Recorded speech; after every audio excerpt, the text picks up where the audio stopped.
fazer a mini palestra com vocês. Bom, o que eu tenho para mostrar para vocês aqui são 3 híbridos do nosso portfólio. O primeiro deles, 2B433, que está mais ao fundo, como vocês podem ver, e nessa parte aqui abaixo de mim. Então é um material híbrido triplo de médio investimento. É um material que é muito explorado em função da sua precocidade, é um material super precoce, uma excelente opção para quem quer trabalhar com materiais mais precoces, colher o milho mais cedo. Então tem excelente, boa sanidade de colmo, grão também. É um material aí para ser trabalhado com populações aí de 60 até 66 mil plantas. Tem adaptação muito boa na safrinha.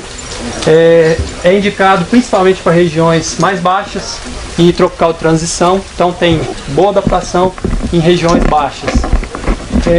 É um material que pode ser posicionado no alto para fechamento de plantio, um material mais rústico e do triplo, responde muito bem. Ele tem excelente custo-benefício e pode ser explorado aí, principalmente, eu quero que vocês gravem a questão da precocidade dele. É um material muito bom com relação à precocidade e potencial produtivo. Bom, aqui ao lado 2B604HX é um material aí de médio para alto investimento, é um híbrido 5 modificado e apresenta aí excelente custo-benefício para ser trabalhado aí com alto potencial produtivo. Então é um material que tem ampla adaptação, deve ser posicionado aí com adoção de tecnologia, explora bem essa adoção de tecnologia, então responde muito bem com altas produtividades. E ao fundo de vocês aí está o 2B707HX, hoje é o carro-chefe da empresa dentro do portfólio, juntamente com o 2B587. Então é um híbrido simples, que tem excelente adaptação em várias regiões, tanto no baixo quanto no alto, transição. Então é um material que responde muito bem à tecnologia. Então deve ser posicionado aí nas condições ideais de cultivo, até plantio aí de outubro até final de novembro. Uma excelente opção, principalmente devido à produtividade, excelente qualidade de grãos, que é uma característica importante para a região, principalmente regiões baixas. Então tem excelente qualidade de grão e sanidade foliar. Bom, o que eu tinha para apresentar para vocês eram esses 3 materiais. A gente vai ficar disponível na stand na parte da tarde. Então se alguém tiver dúvidas com relação a outros materiais, com relação a outras tecnologias que a empresa vai estar oferecendo no mercado, porque uma das características da Dow AgroScience é que a gente está buscando aí materiais para concorrer, para bater com 707, para bater com 587. Então a tecnologia, como fala o próprio slogan da empresa, a tecnologia não para, a gente quer avançar nisso aí e a gente pode estar conversando com vocês aí depois da fase da tarde sobre essas novas tecnologias, tanto de materiais quanto de novos eventos, novos trades. Então, ok? Muito obrigado e bom evento a todos. Pessoal, bom dia, meu nome já foi dito, é José Carlos Cruz, eu trabalho na Embrapa, Centro Lagoas, e eu agradeço ao pessoal da Dow, o pessoal da Mochotal, a oportunidade de estar aqui para conversar com vocês sobre gestão tecnológica para máxima produtividade. Certo? Tem um monte de escrito aqui, mas eu vou falar alguma coisa aqui só para orientar, e o tempo da gente é curto, mas eu gostaria de chamar a atenção ao seguinte, que hoje no Brasil, do Rio Grande do Sul ao Pará, tem produtores tirando acima de 200 sacos de milho por hectare, alguns tirando até mais de 14 toneladas de milho por hectare. Mas infelizmente são alguns, nem todos os produtores, né? Então a gente vê que muito do sucesso desse, às vezes, é a melhor gestão desses produtores, né? E gostaria de chamar a atenção para alguns aspectos. Máximas produtividades devem ser obtidas de forma eficiente. Não interessa para ninguém máxima produtividade obtida porque o cara usou excesso de adubo, usou excesso de calcário, usou excesso de fungicida, usou excesso de inseticida. Tem lugar que usava constrangente, agora espero que tenha diminuído.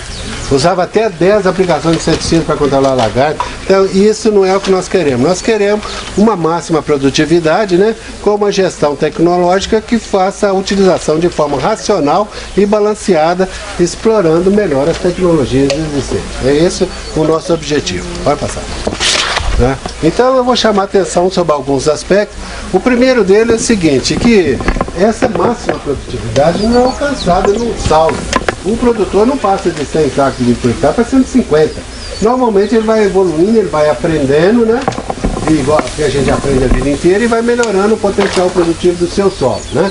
Aumentar o potencial produtivo do solo é o fator primordial. E basicamente um grande indicador de aumentação do potencial produtivo do solo é o teor de matéria orgânica do solo e as características químicas, físicas e biológicas de uma forma geral. Né? É por causa disso que nós estamos falando, que o produtor deverá sempre procurar aumentar esse potencial através de sistemas de conservacionista. Felizmente, sistema plantio direto, há alguns anos a gente estava falando. Hoje, a grande parte dos produtores já utiliza sistema plantio direto, bem feito, mal feito, mas utilizam, né? E, inclusive, a gente vê alguns produtores que usam integração. Às vezes nem utilizam integração lavoura-pecuária, mas planta milho com forragem para ter maior quantidade de palha e ter um sistema plantio direto melhor. Né? Em algumas regiões a gente vê isso. Com relação à fertilidade do solo, relacionado à alta produtividade, eu quero dizer para você o seguinte, não existe milagre. Se alguém vai aumentar a produtividade, ele vai ter que aumentar a quantidade de adubo, certo? De insumo de uma forma geral, principalmente adubo, né? Outra coisa, esse uso de adubo, como já falei, de todo aquele princípio, tem que ser objetivo. Tem muito produtor que aduba, mas não sabe a condição da fertilidade do solo dele. E uma análise do solo deve estar custando em torno de quê? De uns R$25? Não sei, mas não é muito mais do que isso. E uma análise do solo ainda serve para uns 3, 4 anos. Então vocês olham bem, o que fica isso por hectare, por ano? Uma cerveja e meia, né? Igual eu falei aqui no grupo passado. Quando a gente vê uma lavoura como essa, normalmente fósforo e potássio não limita a produtividade não. Mas, gente, pessoal, o que mais está limitando a produtividade é nitrogênio. Vocês podem ter por base o seguinte, para cada saco de milho produzido, é necessário aplicar 1 kg de N. Se o produtor está tirando 200 sacos de milho por hectare, ele está pondo 200 kg de N. Se ele não colocar, ele não vai aumentar a produtividade dele. E se quando ele passar para 250, ele vai estar colocando 250 kg de N. Certo? Temos que ter uma preocupação com micronutrientes, porque aí eu estou aumentando o potencial produtivo, coisa que não era limitante passa a ser, e a preocupação do produtor de olhar o sistema como um todo. Porque, por exemplo, a soja extrai muito potássio, pode faltar o potássio, principalmente para o milho, safrinha. Nós temos isso em algumas regiões do Brasil. Vamos falar do elemento do nutriente, do insumo mais importante, que é a semente. Nós temos no mercado hoje cerca de 500 tipos de semente diferentes, 363 convencional e 136 transgênicos. Tá? Só de evento transgênico, ali é um deles, são 5 tipos diferentes. Certo? Então, o produtor tem que, com 500 tipos diferentes, eu posso dizer que tem semente para todo tipo de agricultor. O problema é quando ele não ajusta bem o potencial genético da semente e o potencial produtivo do solo dele. Às vezes ele tem um solo que poderia produzir muito, ele não usa uma semente de qualidade adequada e não aproveita daquele patrimônio que ele tem. E o contrário também acontece, o cara usa uma semente de alto potencial, mas não dá condição dela expressar aquele potencial de produção. Né? Relacionado à semente, e como o André falou, existe uma série de informações que o produtor deve olhar. O comportamento em relação à doença, sanidade de grão, qual é a densidade de plantio que ele deve usar. Com relação à densidade de plantio, isso é muito importante no milho, porque, contrário às outras culturas, isso é bem estreito, é 60, 68 mil plantas. E eu chamo a atenção também para o espaçamento reduzido, que tem aumentado cada vez mais no Brasil e é uma vantagem, principalmente para aquele produtor que planta milho e soja, né, que não precisa mexer na plantadeira. Facilita também controlar a planta daninha, erosão, aproveitar mais água, nutrientes, mas a grande vantagem é aproveitar a radiação solar. Então, por causa disso, que quem mais beneficia com espaçamento reduzido é aquele que já tem uma produtividade maior, quando a radiação passa a ser o fator mais limitante. Ok? Atraso na época de plantio é um problema, principalmente para pequeno e médio produtor. Principalmente porque esse pequeno depende da plantadeira da prefeitura. Isso aí é um arraso. Né? Quanto mais atrasado a época de plantio, maiores problemas com controle de praga, doença, planta daninha, o milho pega mais calor, pendor mais cedo, diminui o potencial de produção. Manejo integrado de pragas, doenças e plantas daninhas, principalmente com os estrangeiros no mercado, esse mudou praticamente o panorama. Quando eu falei, havia áreas que aplicava até 10 vezes inseticida para controlar praga. Mas olha, o transgênico não elimina a necessidade de fazer controle de tratamento de semente. Felizmente, parece que essas duas coisas estão meio amarradas. Então, principalmente, se eu estou investindo mais, tratamento de semente é uma coisa que tem que ser feita. Porque o evento transgênico não vai controlar isso, certo? E outra coisa é a necessidade de utilizar as áreas de refúgio e a coexistência, as exigências da lei. Com relação à doença, gente, esse é um aspecto muito importante e hoje em muitas regiões é necessário fazer o controle de doenças. Mas olha, muitos dos cultivares são tolerantes às várias doenças o produtor tem que saber qual doença tem lá para ver se vale a pena fazer ou não. Não fazer porque um vizinho está fazendo, mas fazer quando precisar de ser feito.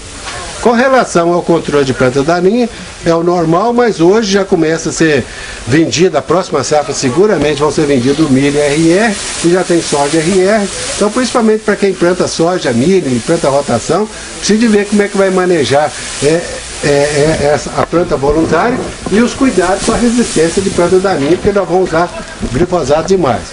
E a última mensagem que eu queria deixar para vocês é o seguinte: não interessa qual é o nível tecnológico do produtor. Se ele é um pequeno produtor que os vizinhos todos estão tirando 80 sacos, ou se é um grupo que a média dele é 150, normalmente aqueles que dentro de uma comunidade produzem mais, geralmente tem maior rentabilidade. Isso normalmente a gente vê em todas as situações. Agora, o que a gente diz é o seguinte: essa máxima produtividade deve ser sustentada. A eficiência está em sistema que proporciona maior produtividade para uma dada quantidade de recursos financeiros. Por causa disso que eu falei, pequeno, pouco recurso ou muito recurso. Isso consiste no melhor gerenciamento dos gastos, sendo esses utilizados prioritariamente em insumo que realmente limita a produtividade e também no melhor gerenciamento da lavoura. Bom, basicamente era isso que eu queria apresentar para vocês. Eu acho que agora eu já estou correndo bastante e apresentando no tempo. Muito obrigado. Se houver alguma pergunta.